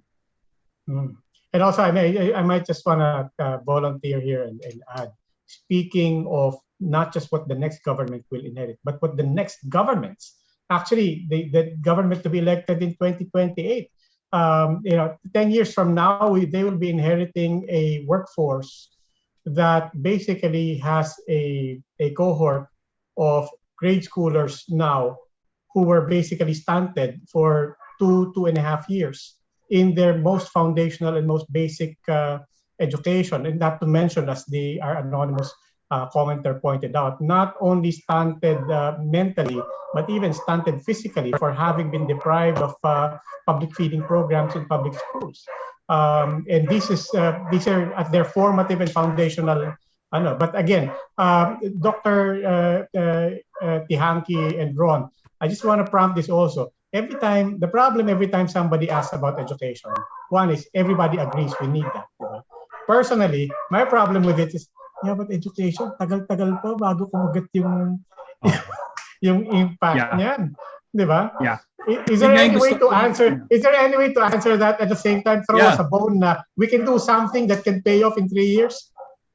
Yeah, di ba panahon pa ni Jose Rizal, di ba? Kaya nga hindi siya for armed in rebellion against the Spanish colonizer natin.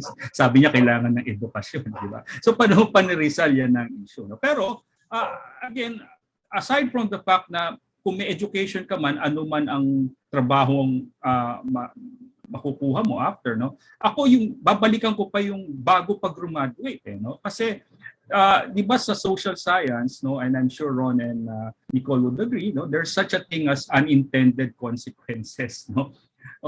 So all the educational reforms in the post-eds period, no, the unintended consequences is removing subjects on history, social science, humanities, no, the great K-12 reform that was supposed to elevate our graduates, no? Nag-produce nga tayong graduates pero kulang naman ang kaalaman sa kapanahunan ng martial law at Ken Marcos, no? Kulang naman sa critical thinking na pwedeng ituro ng philosophy at humanities. Kulang sa pag-appreciate sa debate at pagrespeto sa kakaibang pag-iisip. So, yun yung nangyari, no? Nagkaroon tayo ng unintended consequence itong mga educational reforms. Kaya kung babalikan natin itong mga reformang to, kailangan tutukan din natin itong mga issue na ito. Kaya yung sinasabi kong 50% ng ating botante from 18 to 44, ang nalalaman lang nila sa panahon ni Marcos ay gumawa ng tulay,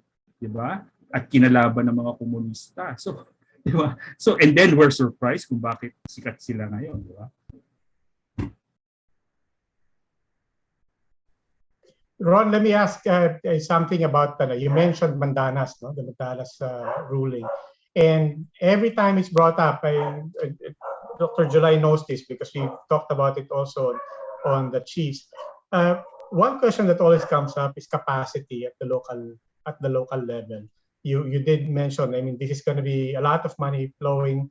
Never mind the initial crunch that everybody will be feeling once this gets out of the gate next year, given that their budget for next year was based on pre-pandemic budgets and era. But the reality is, once this is downloaded, not only the money but also the certain authorities, what is the capacity of civil society, of private sector, and of citizens to actually understand and to monitor what is going to take place at the local levels? I'll throw in, by the way, I mean, part of the capacity that we're wondering about is capacity even of media, capacity of NGOs in far-flung areas. Yes, indeed, it's an ecosystem, and that's the best way to describe what we need to build for the good governance result that we want. It's not just any one player. In fact, I would argue that with a government that actually wants to be more transparent and wants to be held accountable, with systems with that bias, you'll actually get the good kind of engagement, the empowering kind of engagement that we really aspire for. And we saw a little bit of this in the previous administration when they tried to, in the words of the reformists then, build the muscle of civil society and the citizens to better understand the people's budget. That's what they called it, right? Now, it's a highly technical document. It's a lot of numbers on where money is spent. And if you don't really want it to be widely understood, that's an easy task. You just don't need to do anything. And so few people will appreciate what you can do with the budget. So I think that's really the challenge right now. For those areas with better governance, the Mandanas ruling will probably be a boon and result in even better development prospects. But for those areas that are already being left behind, unfortunately, I think they will be further left behind even with the Mandanas transfer.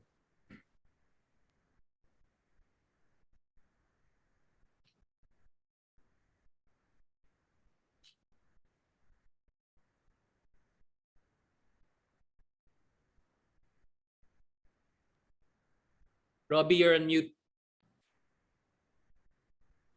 Oh, sorry. I thought Dr. Tihanke was. I was just trying to prompt Dr. Tihanke. Akala ko Dr. Tihanke? Well, yeah.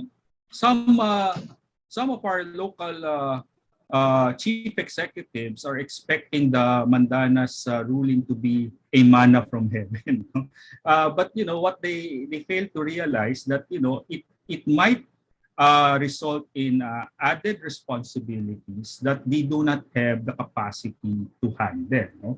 So it's a repeat of the flow of the 1991 local government code all over again. No? So hindi naman lahat yan pantay na kayang mag-absorb nitong funding na ito at may katapat na responsibility at trabaho na baka naman di nila kaya. So it's a question also of absorptive capacity. So if we will recall, that happened exactly to health devolution. Diba? So dinevolve yung health functions sa local governments na wala namang kakayanan. So nakita rin natin yan na isa sa mga naging problema nitong pandemic. So kailangan talagang pag-isipan ng mabuti kung paano itong Mandanas ruling ay mas makakatulong sa mas totoong decentralization na empowering. Hindi, at saka isa pang problema dyan, baka gamitin na naman to for patronage democracy na tinatawag ko. By the way, libro ko yung kaya ko madalas sinasabi. Feel free to post your book and where to access it in the chat section so everybody will know. that goes for everybody. And I want to follow through on Dr. Teehankee's Yes. could this be the end of the EDSA republic? And inevitably, we'll have to, like I said, we're trying to look at Philippine society way past May. And we're trying to be agnostic as to whoever might win. But inevitably, I almost inevitably, I'd like to think and I'd like to invoke, I'd like to use the lens of the Lenny campaign as well for this. Because when, and as you've noticed, when they shift, when they abandon yellow, basically, when they abandon the color yellow, there's an acknowledgement there, right, of something that will not sell. There is an acknowledgement there of something that, I'll be blunt, in a way that many people do not want to say it or hear it. There's something damaged there, whether fair or unfair. But you take it from that lens. What is the thinking by politicians and political scientists essentially making this marketing decision? Let's go with pink. Iwan natin ang yellow. Not to speak for the campaign, but to speak for what they might be hearing and feeling with people on the ground. Well, from a political marketing perspective, it's plain and simple rebranding, and even repositioning.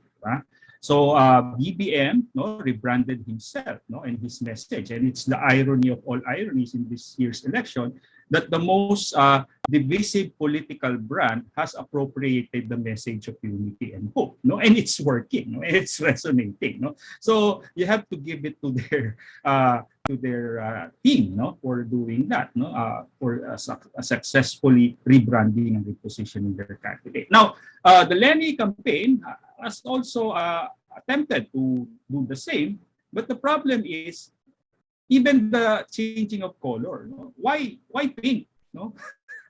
From yellow to pink, why pink? Tapos,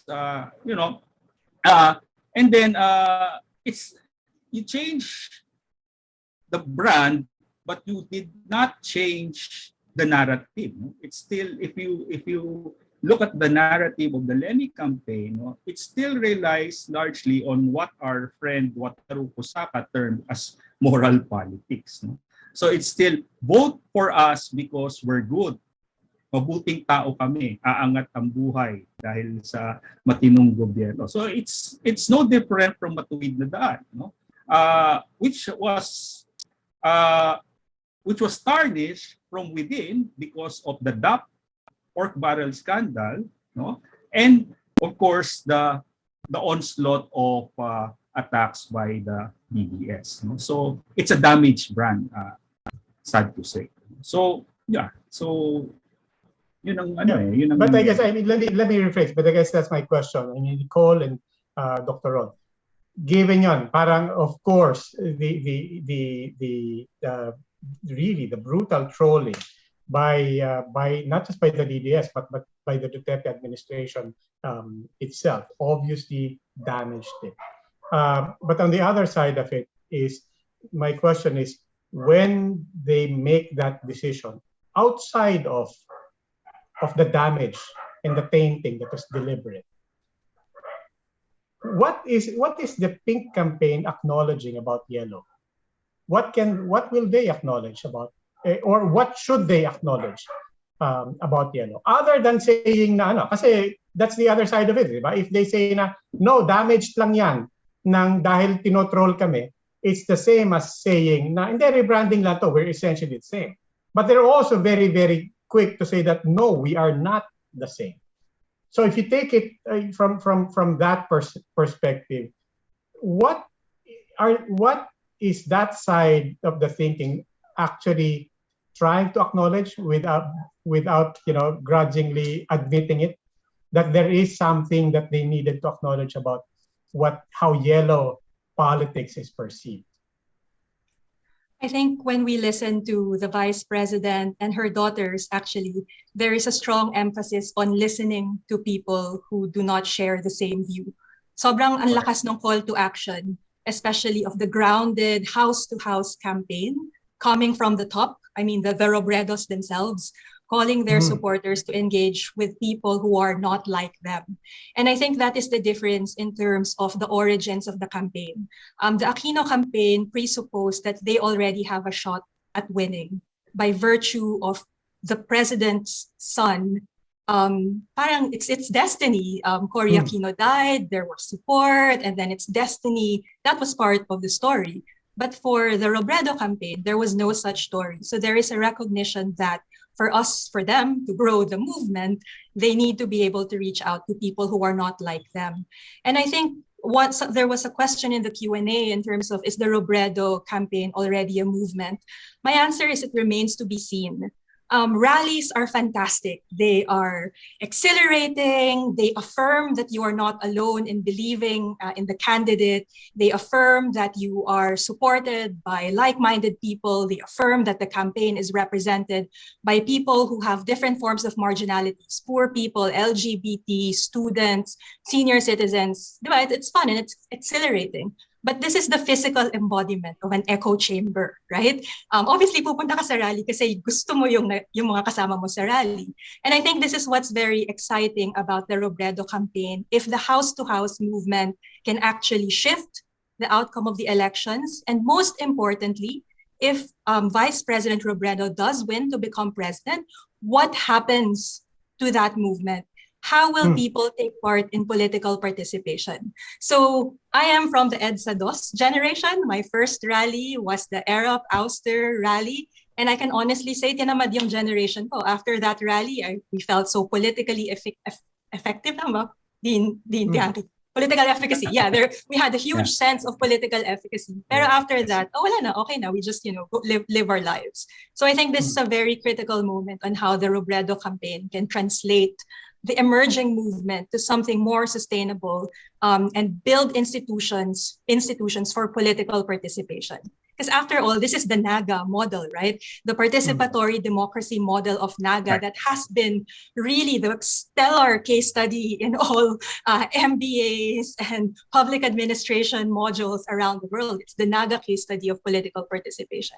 So what does a People's Council look like on the national level if Robredo becomes president? So I think that is my main curiosity in terms of, can her supporters transform to become a movement? Okay.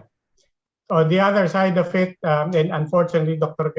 Clarita Carlos is no longer here. But I'll throw this to you, Ron, and anybody else. When you listen very hard, and I admit, a lot of people, I think I'm speaking for a lot of people, when we heard it from Dr. Carlos in her conversation with Bongbong Marcos, a lot of people recoiled at the term. It was somewhat reassuring to hear her framing her thoughts about what this country needs in terms of political will, in terms of a strong leader. But essentially, what is she saying when she says that I'd prefer that we have a Machiavellian?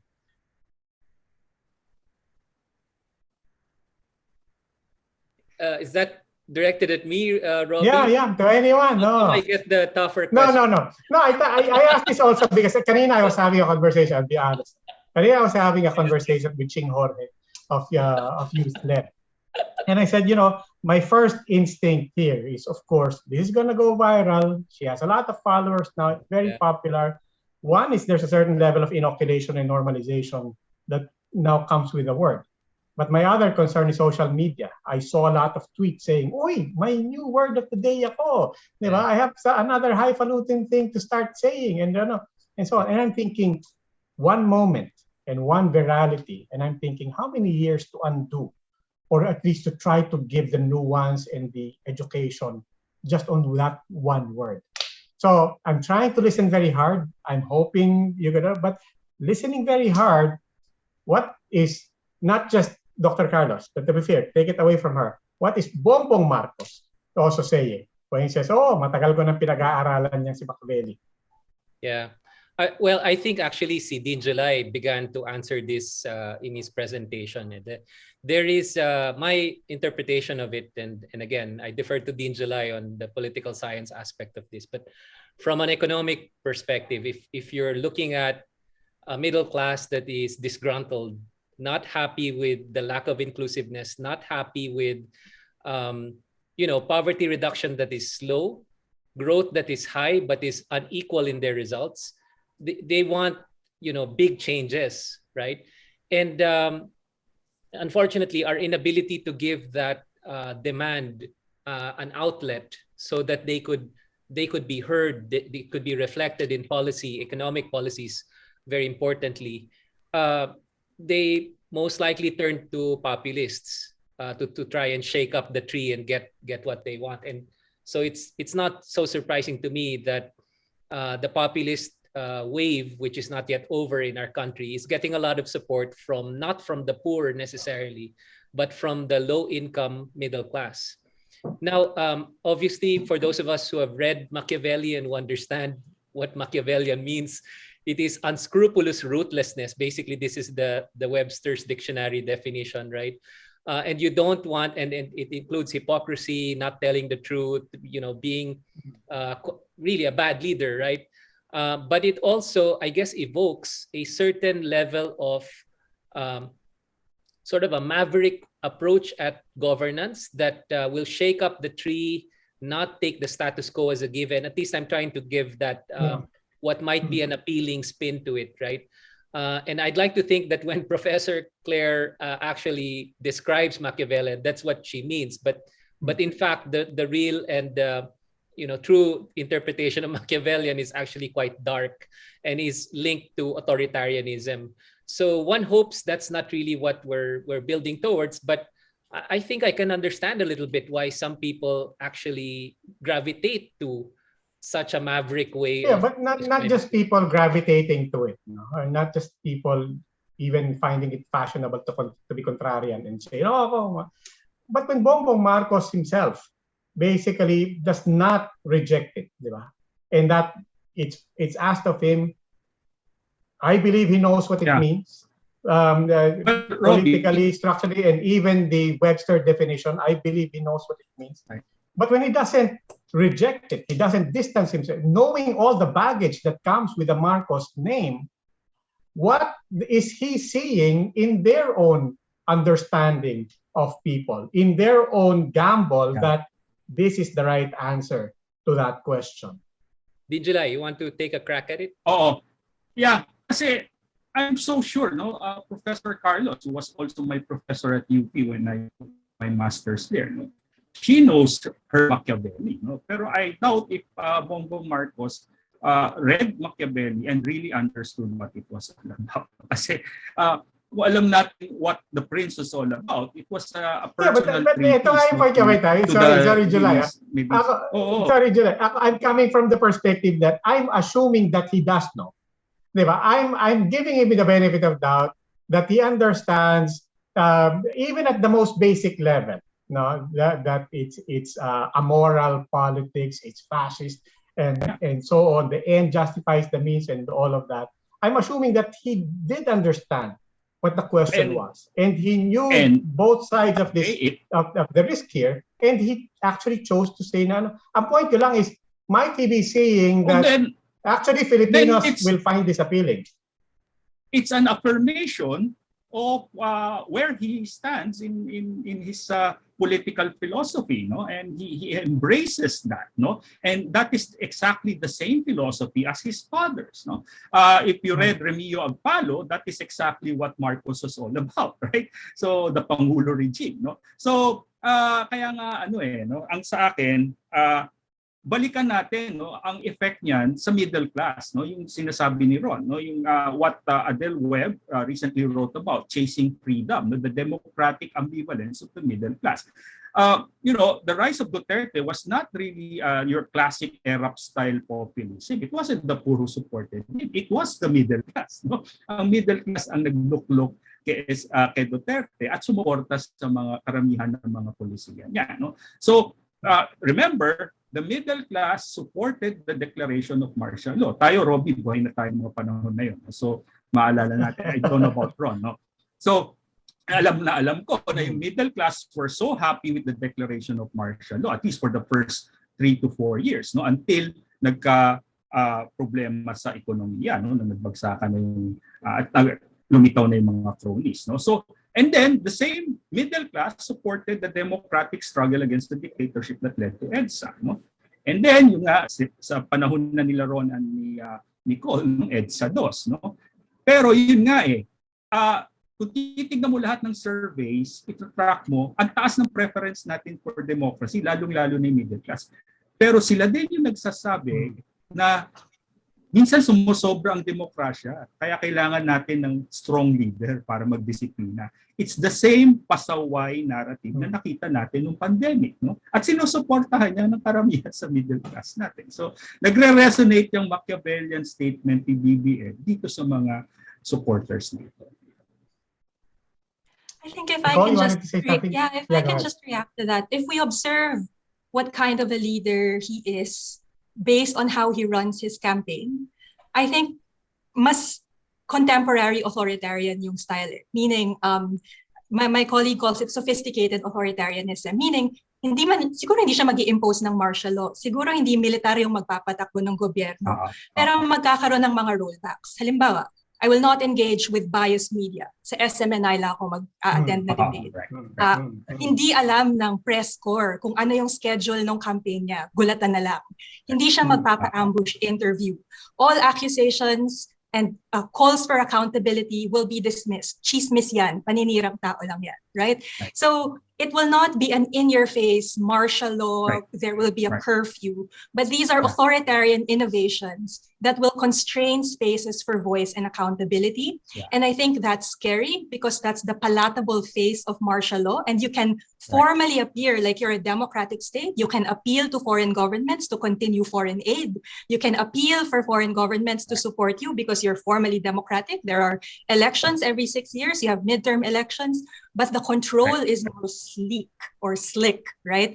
But I also draw inspiration from the Marcos supporters that we've been interviewing. I've been spending 2 weeks now. My research associate and I have been spending 2 weeks interviewing Marcos supporters every evening.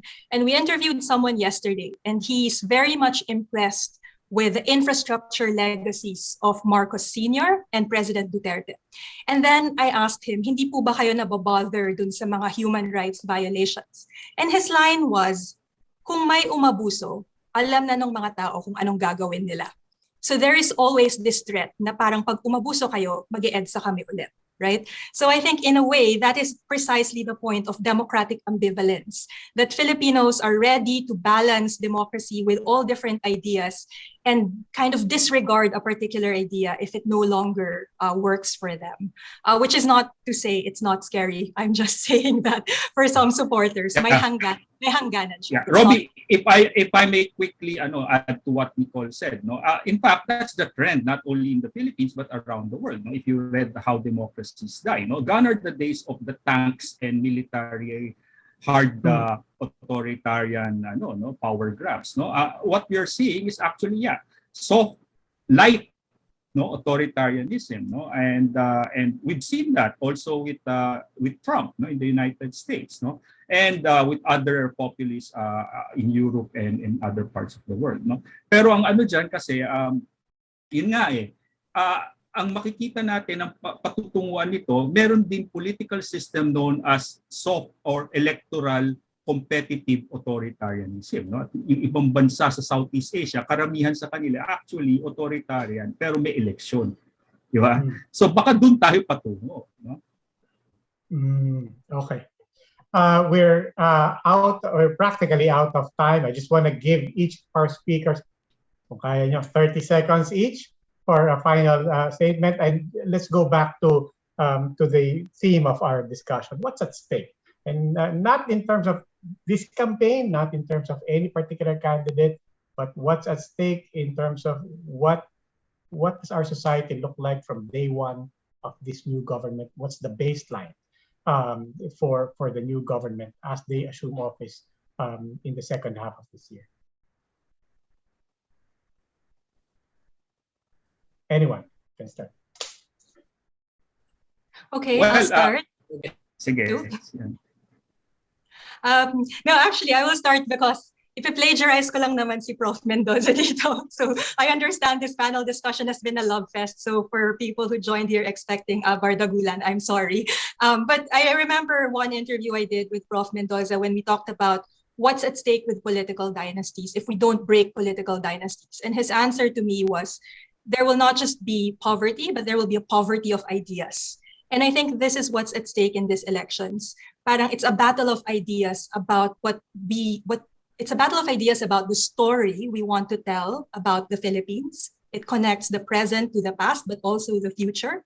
I was very much confronted by former Commissioner Guanzon's speech that we are also looking at the third generation of the Marcoses being present. So we're not just talking about historical revisionism, Marcos Jr. running, but the future Marcoses having a role in Philippine politics. And the question is this country okay with that?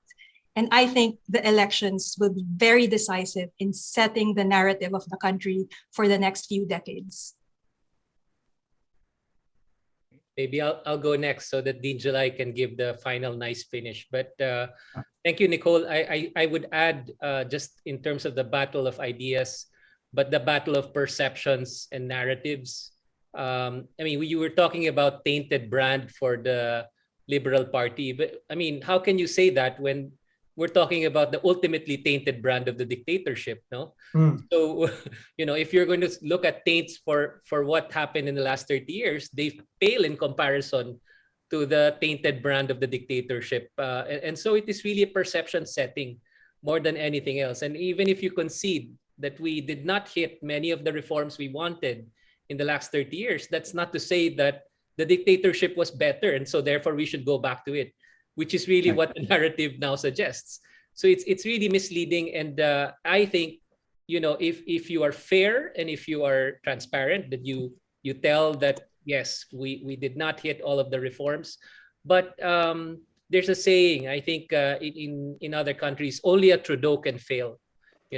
Only someone who is truthful, transparent, goes for citizens empowerment, all the nice things that Nicole mentioned, that group can fail. But someone that does not set a high bar, that is actually just perception setting, that cannot fail so much, no?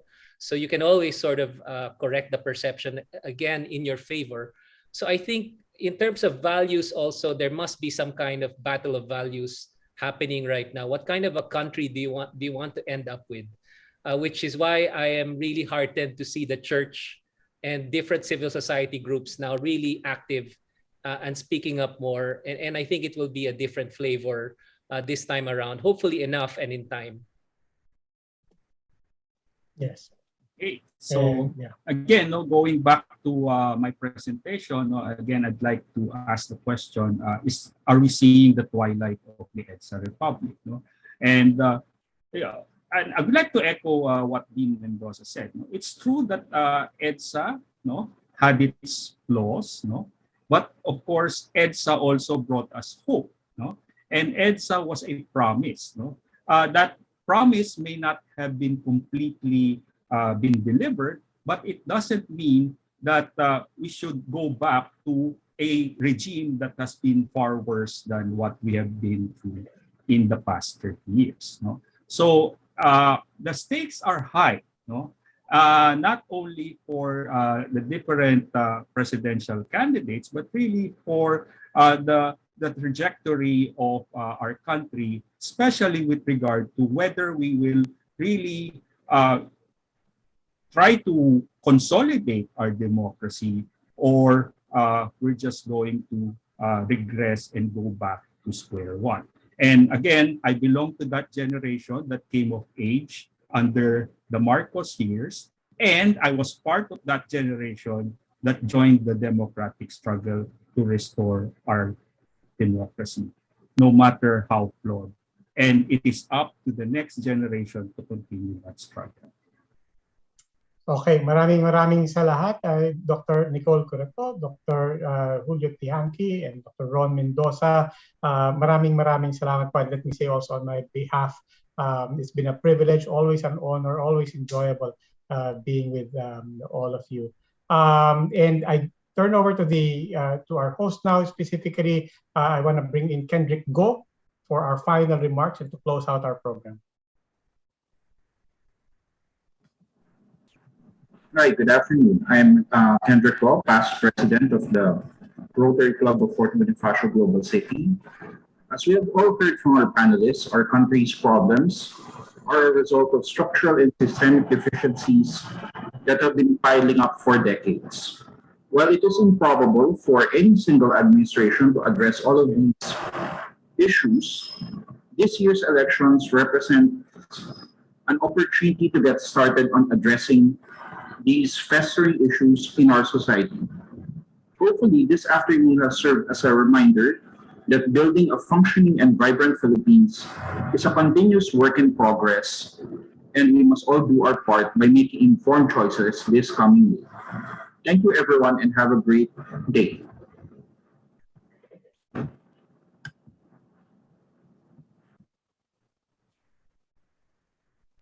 So maraming salamat po ulit sa lahat.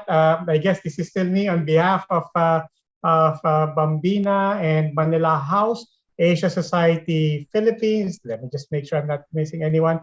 The Georgetown University Alumni Association, the Kennedy School of Government Alumni Association, Rotary Club of Fort Bonifacio Global City, yeah, and I think I mentioned already Asia Society and Manila House. Maraming salamat po sa inyong lahat. Thank you. Thank you. Ingat.